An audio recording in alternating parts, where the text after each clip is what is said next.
بسم اللہ الرحمن الرحیم۔ السلام علیکم ورحمۃ اللہ وبرکاتہ۔ ہمارے یوٹیوب چینل پر خوش آمدید۔ میں ہوں ڈاکٹر جیلانی۔ یہاں آپ سیکھتے ہیں شخصی ترقی اور کامیابی کے وہ نسخے اور طریقے جو نہ تو کسی اسکول میں سکھائے جاتے ہیں نہ ہی پڑھائے جاتے ہیں۔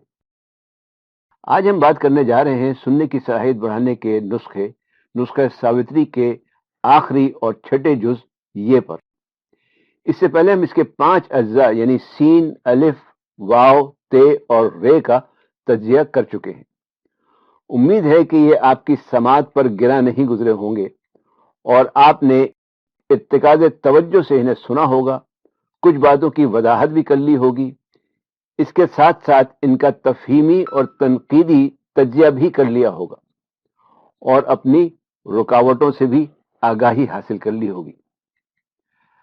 اگر آپ نے یہ سب کر لیا ہے تو پھر آپ کو اس بات کا اچھی طرح اندازہ ہو گیا ہوگا کہ تمام کی تمام اطلاعات و اشارات جو ہم شعوری اور لاشعوری طور پر وصول کرتے ہیں حواس خمسہ کے ذریعے سے، یعنی سننے، دیکھنے، سونگھنے، چکھنے اور محسوس کرنے کی حسیات سے، وہ تمام کی تمام ہمارے بھیجے میں جاتی ہیں۔ بھیجا ہم نے اس لیے کہا کہ بھیجا ہی اصل میں انسانی جسم کا وہ عضو ہے جہاں یہ اطلاعات اور اشارات موصول ہوتے ہیں۔ یہ کھوپڑی کے اندر ایک ایسے مقام پر واقع ہے جہاں روشنی کی ایک کرن بھی نہیں جا سکتی۔ ابھی تک کی تحقیق کے مطابق یہ 100 ارب کے قریب خوردبینی خلیوں پر مشتمل ایک طرح کی برقی و کیمیائی مشین ہے جو نہ صرف انسان کے تمام اندرونی اور بیرونی نظام کو کنٹرول کرتی ہے بلکہ اس سے کئی اقسام کے کیمیائی اجزاء بھی خارج ہوتے ہیں۔ اس کی برقی رو میں اتنی طاقت ہے کہ ایک وقت میں اس سے 60 واٹ کا ایک بلب جلایا جا سکتا ہے۔ یہ تمام اطلاعات و اشارات جب بھیجے میں محفوظ ہو جاتے ہیں تو یہ دماغ بن جاتا ہے، اور جب ان اطلاعات و اشارات کا استعمال کیا جاتا ہے تو یہ ذہن بن جاتا ہے۔ ہم ذہانت کسے کہتے ہیں، یا کسی شخص کے بارے میں یہ کیوں کہا جاتا ہے کہ وہ بہت ذہین ہے؟ یہ اس لیے کہا جاتا ہے کہ وہ شخص اپنے پورے دماغ کا استعمال کرتا ہے۔ یہاں سوال پیدا ہوتا ہے کہ کیا دوسرے لوگ پورا دماغ استعمال نہیں کرتے؟ تو اس کا جواب ہے جی ہاں، بالکل۔ عام طور پر لوگ پورا نہیں بلکہ آدھا دماغ استعمال کرتے ہیں۔ کبھی آپ نے سوچا کہ جس طرح ہمارے 2 ہاتھ، 2 پاؤں، 2 کان، 2 آنکھیں، تو 2 دماغ کیوں نہیں ہیں؟ دراصل ہمارا دماغ عضویاتی طور پر تو ایک ہی ہے، لیکن اس کے 2 بنیادی حصے ہیں، دایاں اور بایاں حصہ، یا دایاں اور بایاں نصف کرہ، یعنی آدھا سیدھے ہاتھ کی طرف اور آدھا الٹے ہاتھ کی طرف۔ اسے دایاں اور بایاں دماغ بھی کہا جاتا ہے۔ آپ نے سنا ہوگا کہ زیادہ دائیں بائیں یا آئیں بائیں شائیں مت کرو۔ ہمارے خیال میں یہ یہیں سے نکلا ہے۔ دماغی افعال کو سمجھنے کی کوشش صدیوں سے جاری ہے، لیکن ابھی دماغ کے امتحان اور بھی ہیں۔ آئے دن نئے نئے انکشافات ہوتے رہتے ہیں۔ اصل بات جو سمجھنے کی ہے وہ یہ کہ دائیں طرف والے کا کام بائیں طرف والے سے مختلف ہے۔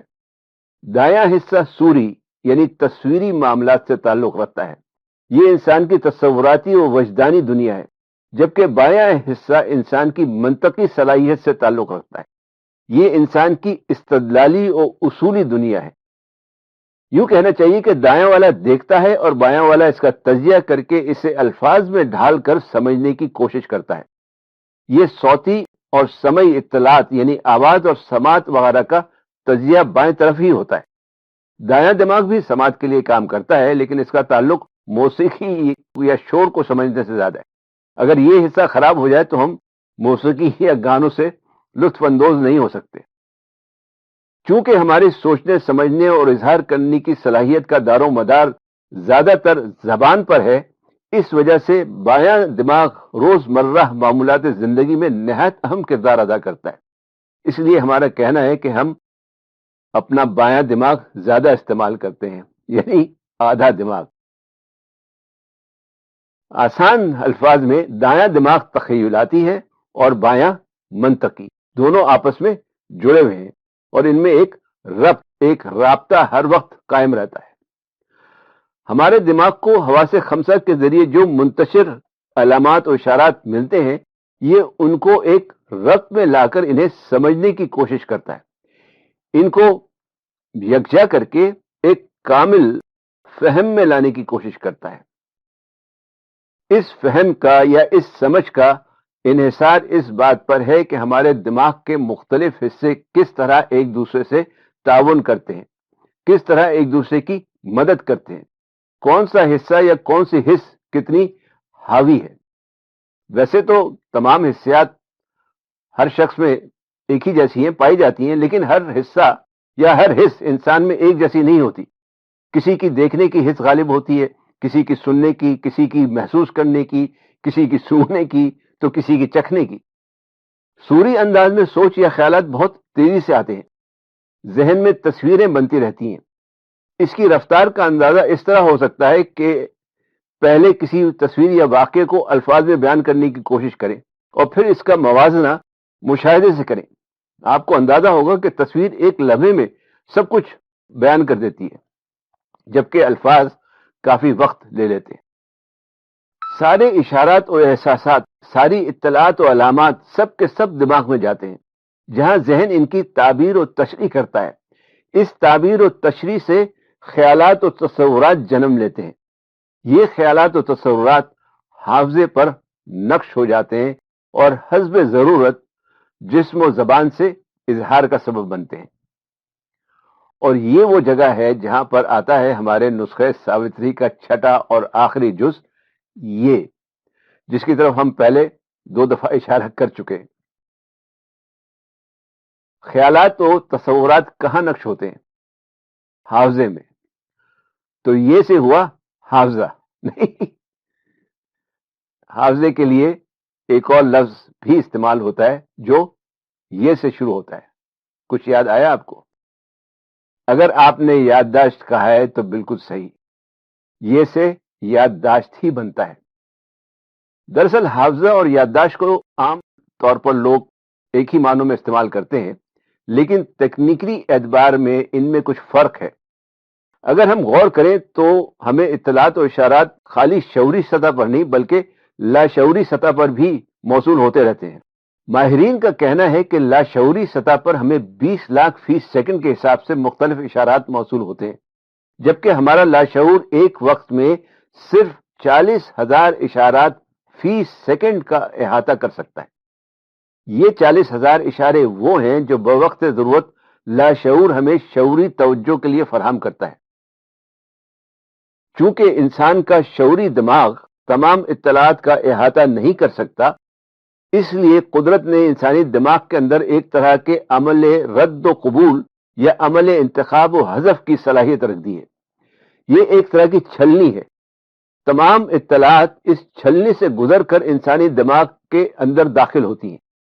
اس چھلنی کو پردے بھی کہا جا سکتا ہے، یعنی دماغ پر مختلف پردے پڑے ہوتے ہیں۔ یہ پردے صرف ان اطلاعات کو اندر آنے دیتے ہیں جنہیں ہمارا دماغ پسند کرتا ہے یا جن کی اسے ضرورت ہوتی ہے یا بعد میں ضرورت پڑ سکتی ہے۔ باقی تمام اطلاعات حذف ہو جاتی ہیں، یعنی رد ہو جاتی ہیں۔ یعنی ہمارا دماغ اپنی پسند یا ضرورت کے مطابق اطلاعات کا انتخاب کرتا ہے کہ کس اطلاع کو اندر آنے دینا ہے اور کس کو اندر آنے سے روکنا ہے۔ ایسا کیوں ہوتا ہے اس پر اس موقع پر بات نہیں کی جا سکتی، لیکن جو منتخب اطلاع دماغ میں محفوظ ہو جاتی ہے وہ حافظہ کہلاتی ہے۔ حافظے کا لفظ محفوظ سے ہی بنا ہے۔ ضرورت پڑنے پر جب یہ اطلاع حافظے سے باہر آتی ہے تو یادداشت کہلاتی ہے۔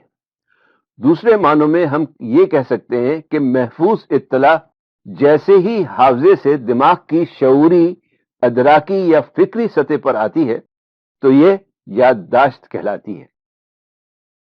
بہرحال چونکہ حافظہ اور یادداشت میں عام طور پر فرق نہیں کیا جاتا تو ہم اس کو یادداشت ہی کہہ لیں گے۔ یادداشت کے بارے میں مختلف آراء ہیں، لیکن زیادہ تر کا اتفاق 3 طرح کی بنیادی یادداشتوں پر ہے۔ پہلی ہے جاری یادداشت۔ اسے قلیل المدتی یا خفیف المدتی یادداشت بھی کہا جا سکتا ہے۔ یہ وہ جگہ ہے جہاں 20 لاکھ فی سیکنڈ کے حساب سے اشارات موصول ہوتے ہیں۔ ان اشارات میں سے ہمارا دماغ اس بات کا انتخاب کرتا ہے کہ کس اطلاع کو محفوظ کرنا ہے اور کس کو رد یا حذف۔ یہ عمل لاشعوری طور پر خود کار طریقے سے اتنی تیزی سے یا اتنی سرعت سے ہوتا ہے کہ ہمیں اس کا احساس تک نہیں ہوتا۔ دوسری ہے اسلوبی یادداشت، جہاں دستور العمل یعنی کسی کام پر عمل درآمد کرنے کا طریقہ محفوظ ہوتا ہے۔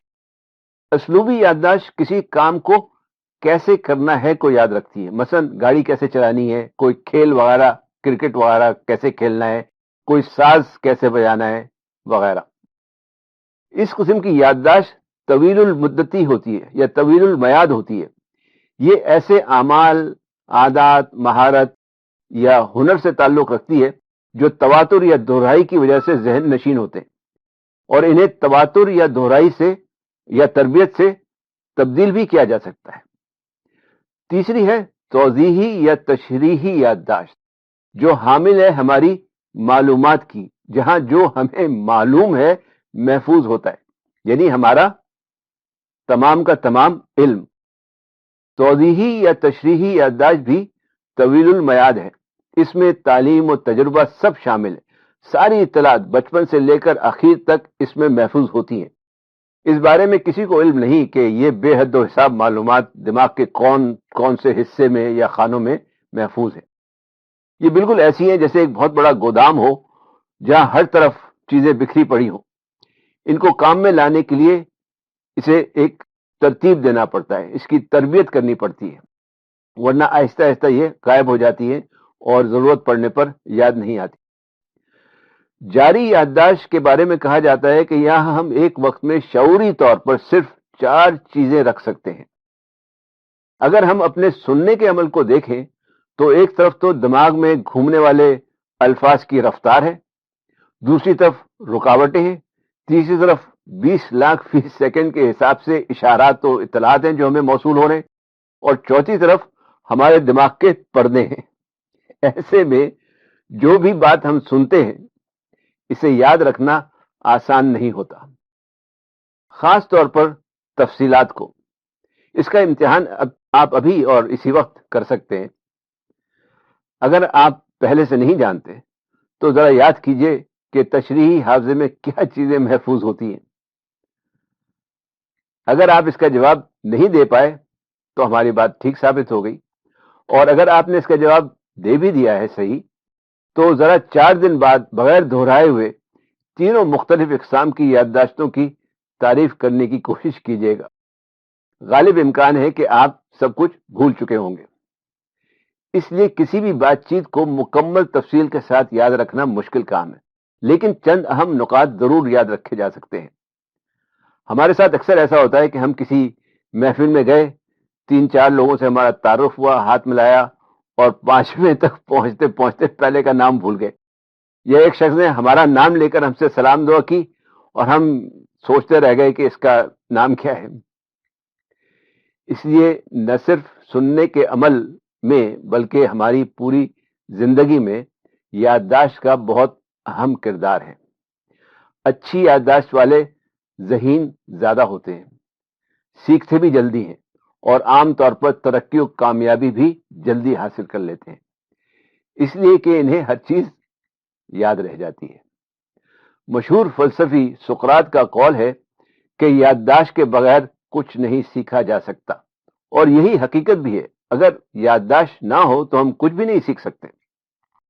لیکن خالی اچھی یادداشت ہی کافی نہیں، اس کے ساتھ ساتھ عمل کرنا بھی ضروری ہے۔ یاد رکھیں، ہم سنتے ہیں تو بھول جاتے ہیں، دیکھتے ہیں تو یاد رہتا ہے، اور عمل کرتے ہیں تو سیکھتے ہیں۔ تو جناب، یہاں مکمل ہوتا ہے ہمارے سننے کی صلاحیت بڑھانے کا نسخہ ساوتری۔ ہماری اس سمع خراشی کو ارتکاز توجہ سے سننے کا شکریہ۔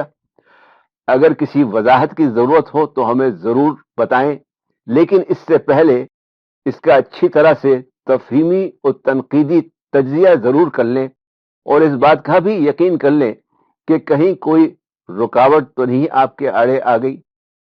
ہو سکتا ہے کچھ چیزیں آپ کو یاد نہ رہی ہوں۔ مجھے اجازت دیجیے، انشاءاللہ اگلے ہفتے بدھ کے دن آپ سے پھر ملاقات ہوگی ایک نئے نسخے کے ساتھ۔ اگر آپ شخصی ترقی و کامیابی کی اس جدوجہد میں شامل رہنا چاہتے ہیں، چینل کو سبسکرائب کر کے بیل آئیکن پر کلک کر دیں۔ اپنا اور دوسروں کا خیال رکھیں، مجھے اپنی دعا میں یاد رکھیں۔ والسلام علیکم ورحمۃ اللہ وبرکاتہ۔